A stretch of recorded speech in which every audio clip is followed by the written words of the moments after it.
For some way I heard nothing but the crackling twigs under my feet, the faint rustle of the breeze above, and my own breathing and the throb of the blood vessels in my ears.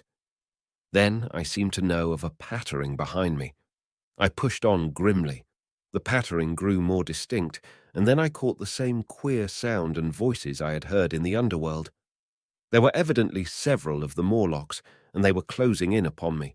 Indeed, in another minute, I felt a tug at my coat, then something at my arm, and Weena shivered violently and became quite still. It was time for a match, but to get one, I must put her down. I did so, and as I fumbled with my pocket, a struggle began in the darkness about my knees, perfectly silent on her part, and with the same peculiar cooing sounds from the Morlocks. Soft little hands, too, were creeping over my coat and back, touching even my neck. Then the match scratched and fizzed. I held it flaring and saw the white backs of the Morlocks in flight amid the trees. I hastily took a lump of camphor from my pocket and prepared to light it as soon as the match should wane. Then I looked at Weena.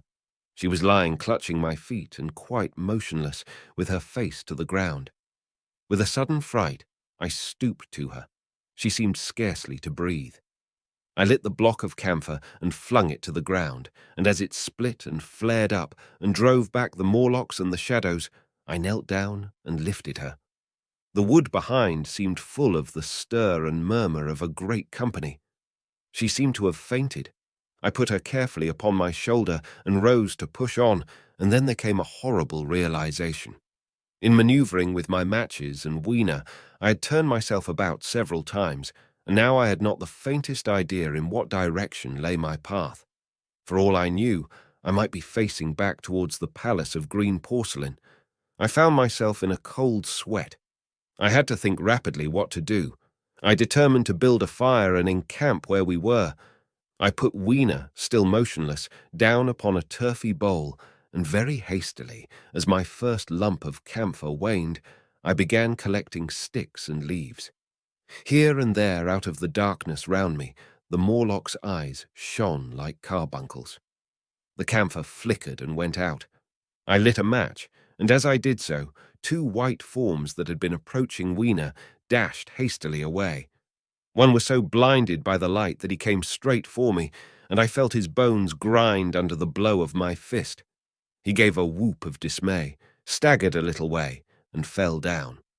I lit another piece of camphor and went on gathering my bonfire. Presently, I noticed how dry were some of the foliage above me, for since my arrival on the time machine, a matter of a week, no rain had fallen. So, instead of casting about among the trees for fallen twigs, I began leaping up and dragging down branches. Very soon, I had a choking, smoky fire of green wood and dry sticks, and could economize my camphor. Then I turned to where Weena lay beside my iron mace. I tried what I could to revive her, but she lay like one dead. I could not even satisfy myself whether or not she breathed.